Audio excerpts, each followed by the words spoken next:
Hello, welcome to the Common Law Court.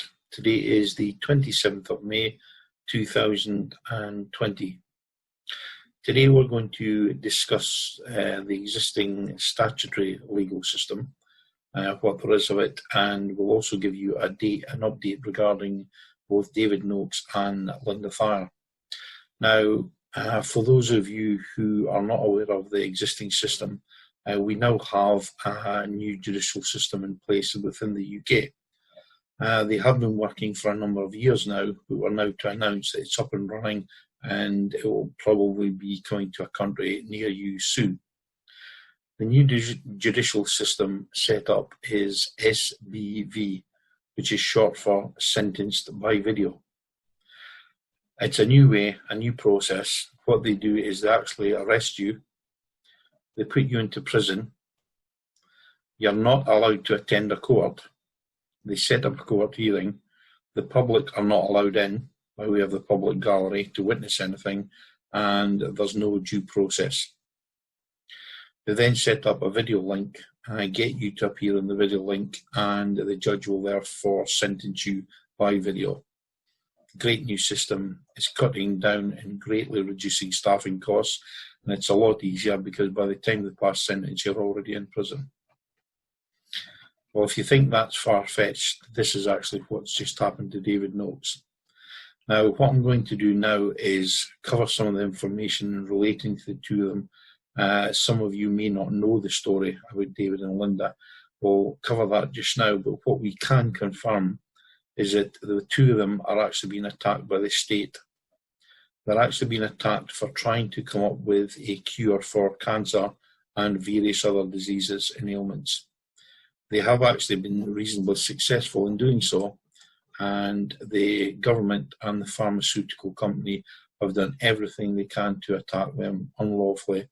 They're actually been kidnapped and they're unlawfully currently being detained. David Noakes in Exeter prison in England, and Lynda Thayer is currently serving a sentence in France just now. What we're going to do is we explain a little bit about the fiction that's used to attack them. For those of you that don't know, when your birth certificate is created with your parents and the state create a legal fiction for you, a legal identity. They then use that to attach to you, and they will then hold you accountable throughout your life for damages, costs, and they'll use that to punish you. What we're going to do now is show that how this has happened in relation to David and Lynn and explain what's going on. And just to confirm, for those of you who think that slavery was abolished hundreds of years ago, we're going to play a video again that we have shown previously just to highlight this message and to confirm what the situation is. I'll leave you to watch the video now and I'll come back to you when it's finished.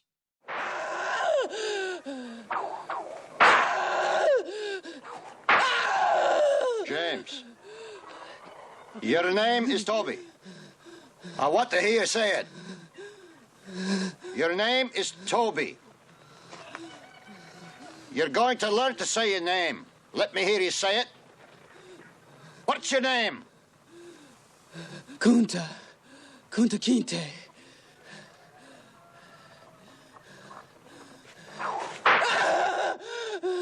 When the master gives you something, you take it. He gave you a name. It's a nice name. It's Toby. And it's going to be yours till the day you die. Now, I know you understand me, and I want to hear it. Again!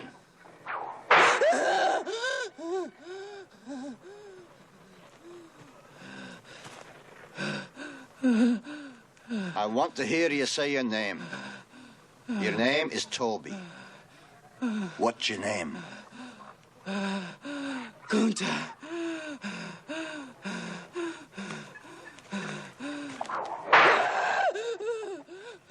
Lord God, help that boy. They're gonna whip him dead. What's your name? Say it. Toby. Who are you? Say your name.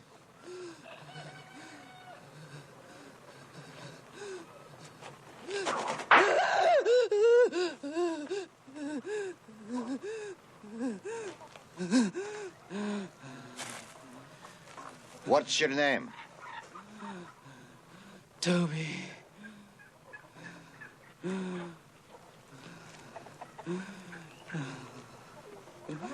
Hi. Say it again. Say it louder so they all can hear you. What's your name?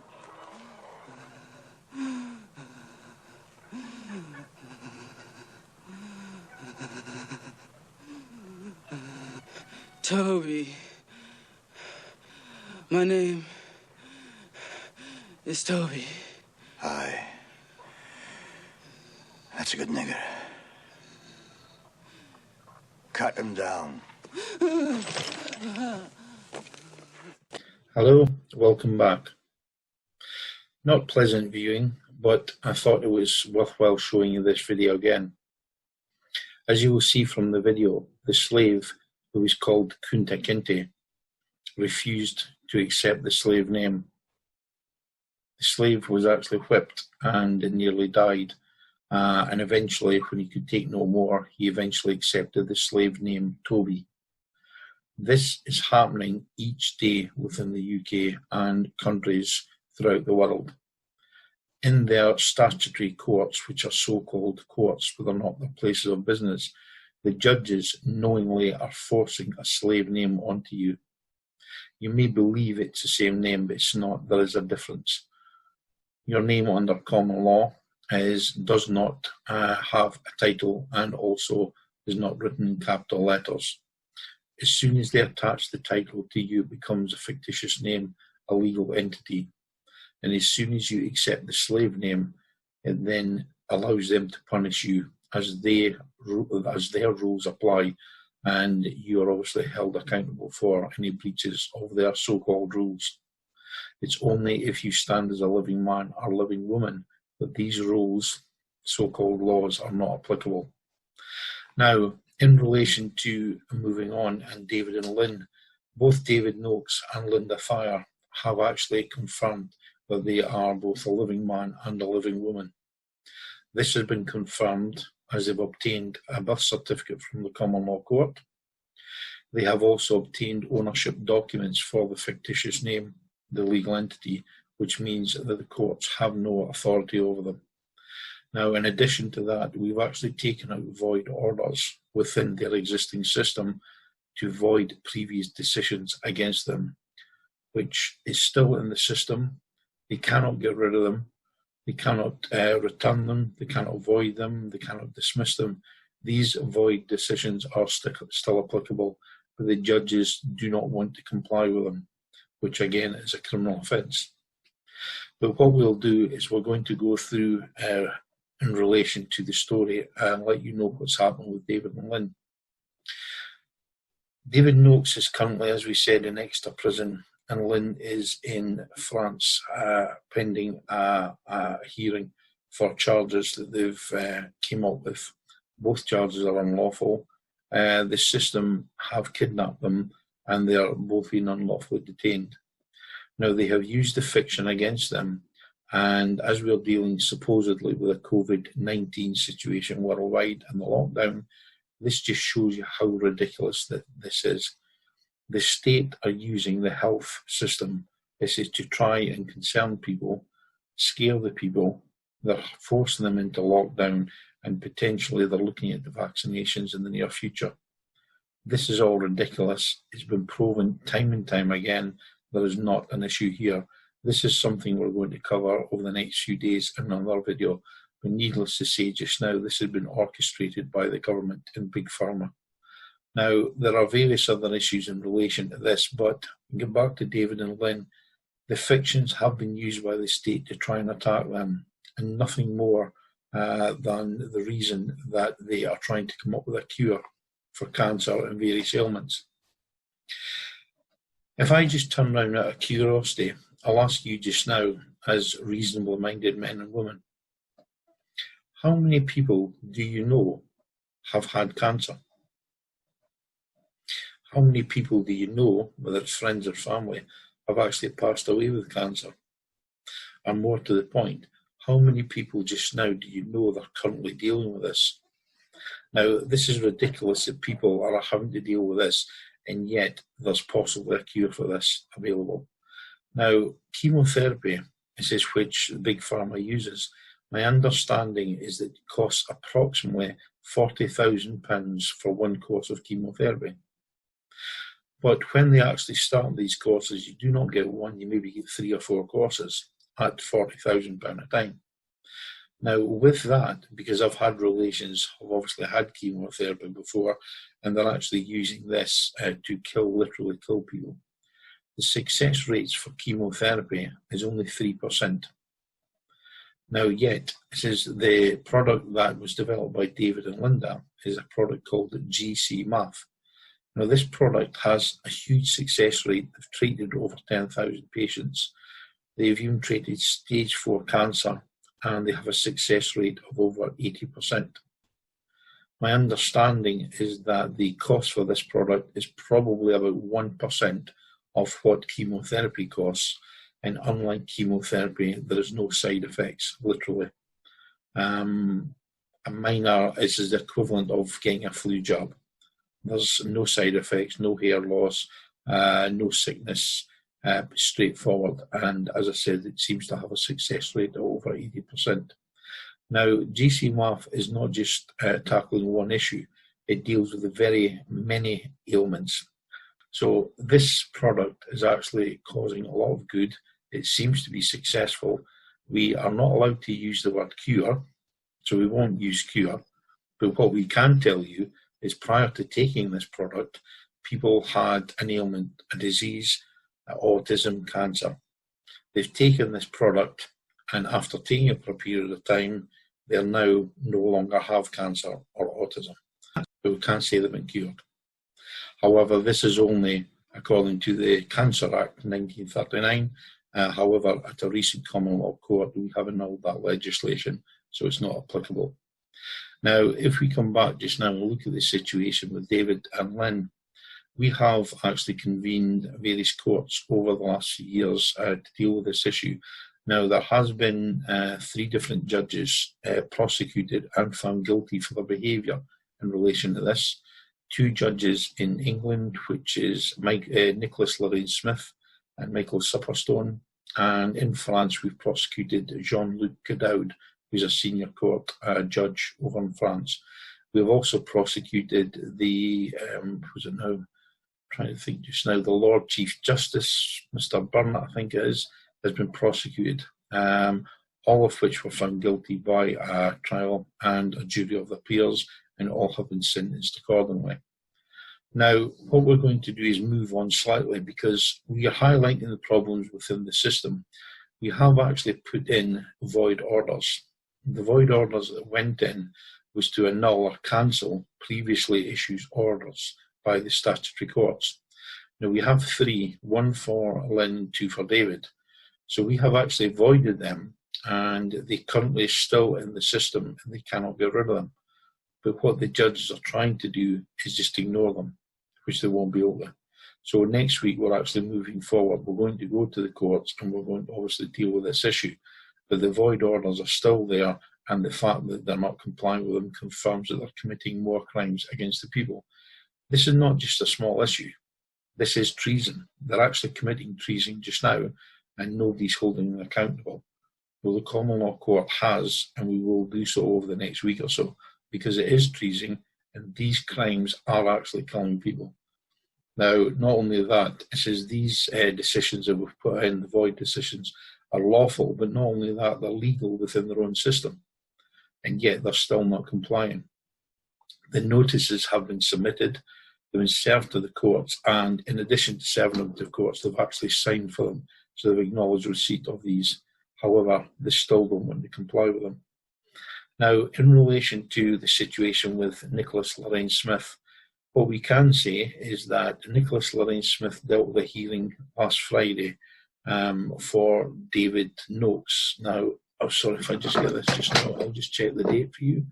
As far as I'm aware, the date was the 22nd of May. David didn't appear, but as far as I'm aware, Nicholas Lorraine Smith held the hearing and decided to adjourn the matter. Now, he's had 5 opportunities recently to deal with it. On the first 2 I attended the court with David. Nicholas Lorraine Smith, when we challenged his authority and jurisdiction, had confirmed 3 times during a hearing that he would allow us to challenge it, which we have a right to do so. He then adjourned the case for 2 weeks, and on returning 2 weeks later, he decided that he would no longer allow us to challenge his authority and jurisdiction. Well, the reason he did that is because he could not win the argument. He had no authority, he had no jurisdiction, and he would lose. But instead of having this hearing, he decided to ignore the challenge immediately, and he said he was just going to continue. Now, the procedures that they have when authority and jurisdiction is challenged, he cannot personally make the decision to proceed. He's not allowed to, because he hasn't established authority and jurisdiction. So therefore, it had to go to a superior judge. He didn't do so. He's carried on and committed crimes again. After 2 hearings, we decided we'd had enough, so we no longer went back to the court. But Nicholas Lorraine Smith had tried to convene 3 additional court hearings to remove David Noakes' assets. Now, at the 3 hearings, not on any occasion has he been able to proceed with this order. He cannot do that because, first of all, we voided it. We've established he had no authority and jurisdiction, and lo and behold, after Friday's hearing, he has actually now retired. Now, it was mentioned a couple of months ago he was going to be retiring, but he made that announcement after he was served with a common law court order, which found him guilty of committing crimes against the people.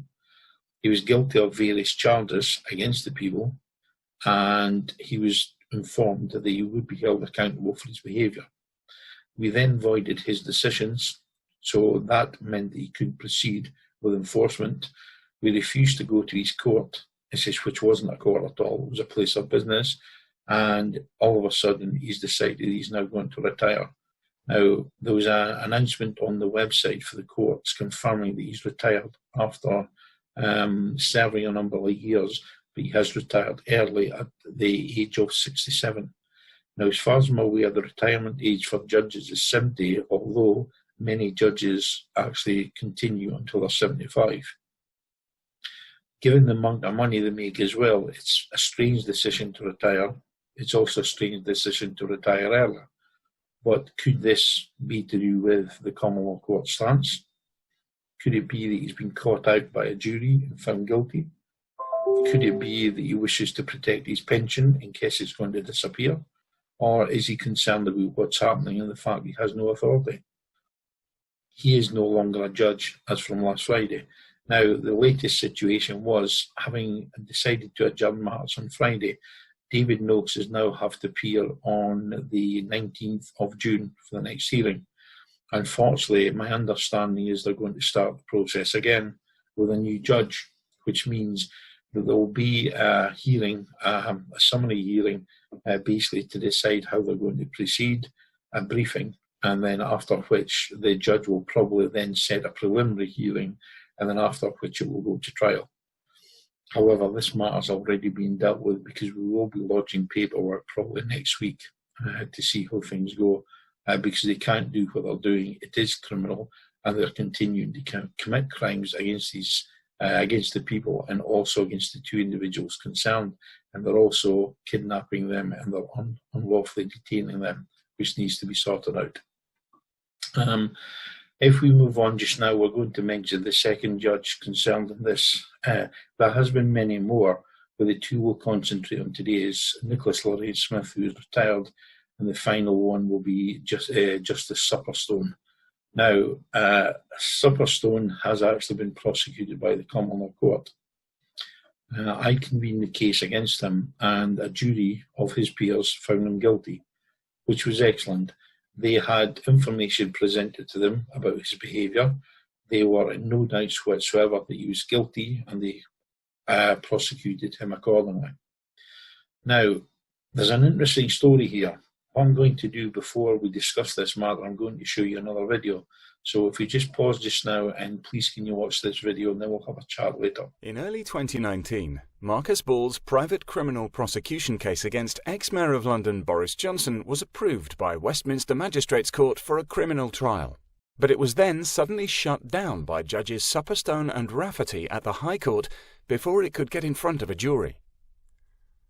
Judges are legally required to disclose connections they have with people in court that may lead to an appearance of bias or a lack of impartiality. Neither judge disclosed any issues at any point. Marcus was made suspicious by their conduct on his case, so he spent 3 months investigating them. This is some of what he's discovered so far. Get ready. Discovery 1.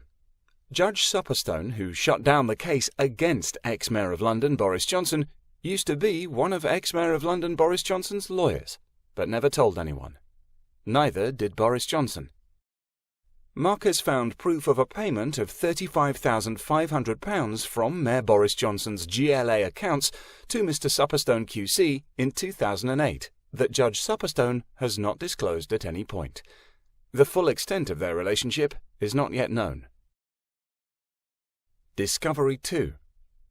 Judge Supperstone has been a member of the secretive, exclusive, men's-only private members club, the Garrick, since 1987. According to a list confidentially shown to Marcus, Boris Johnson's father, Stanley Johnson, has been a member of this same club since 2007. Jacob Rees-Mogg has been a member since 2004 and Michael Gove since 2002.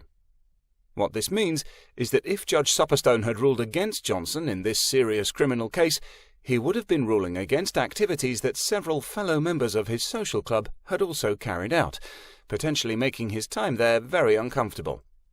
The husband of Judge Rafferty, Brian Barker, is also a member of this very same club. Again, no mention of this was made to the court. Concealing this information is not a good look for our judiciary, and screams of the old boys network so despised by the public. Discovery 3. Within their written court ruling against the case, both judges ruled that Marcus's team had showed them no legal authorities which equated the offence Boris Johnson is accused of with bringing his office into disrepute. But their ruling then went on to reference 2 legal authorities that Marcus's team had shown them, which do equate the offence with disrepute. In short, Marcus believes that both judges were being dishonest within their own legal ruling on a case which existed to challenge dishonest behaviour. In summary, one judge used to be one of the accused's lawyers and didn't tell anyone, and is a member of the same exclusive social club that the accused's father and key professional allies are also a part of. And both judges stated something in their ruling which, Marcus alleges, they knew wasn't true. The law concerning actual bias and apparent bias are vital to the systems of justice and public trust in the judicial system. Marcus has made a complaint to the Judicial Conduct Investigations Office, which you can read in full at borisjohnsonprosecution.com.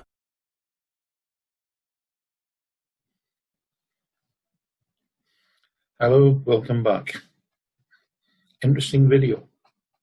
Well, now we can start to see exactly what is going on. Judge Supperstone has actually been involved before with Boris Johnson and the government. Now, what had happened is the individual concerned had tried to take Boris Johnson to court while he was Lord Mayor of London. Now, having presented the paperwork to the Magistrates' Court in Westminster, he was actually told that the case would proceed and a hearing was penciled in. However, the 2 judges, one of which was Supperstone, had decided to get involved. Now, they had looked at the paperwork and immediately dismissed the case. Now, okay, that's fine. The system should have actually went to trial. It should have been addressed, but Supperstone had actually interfered. Now, if we look at this just now and have a look at the video, we'll now start to ask you questions. First of all, Supperstone was previously a lawyer, a solicitor for Boris Johnson. Now, if that is not disclosed, that is a huge breach in procedure. It's a conflict of interest, and this should be dealt with immediately. I would also turn around and say that that in itself is criminal. It's also fraud. However, he's obviously kept that one up his sleeve. So the fact that he worked for Boris Johnson doesn't matter. Now, the next one, Boris Johnson had paid him the additional money, £35,000. So having paid him this money, it must be on the accounts because Boris has disclosed it. However, Justice Supperstone hasn't. Why did he not disclose it? Maybe because he's let Boris off and he doesn't want any links. But in doing so, he's also guilty of false accounting. What's happened to this money? Where has it went? What was it paid for? And again, the crime's been committed because he hasn't disclosed this. The final point, in relation to the club that he's a member of. Now, Boris Johnson's father's a member of the club. You have Michael Gove and Jacob Reeves are also members of the club. And as it said in the video, my understanding is that these individuals would all be called if the case against Boris were to proceed. Now, each one of these individuals is also members of the club and a colleague of Justice Supperstone. It would have been awkward having to call them, given the fact that they're club members and friends. So he's obviously failed to disclose this and he's dismissed the case, saving a lot of embarrassed politicians and individuals. So we have a justice here. They don't have justice in the courts. They're places of business. They're there to protect vested interests, and in this case, they're there to protect Boris Johnson. So Boris Johnson got off of a criminal hearing simply because Supperstone wouldn't proceed with it or wouldn't allow it to proceed. Now, if we jump forward about a year or so, we now look at David and Lynda's position.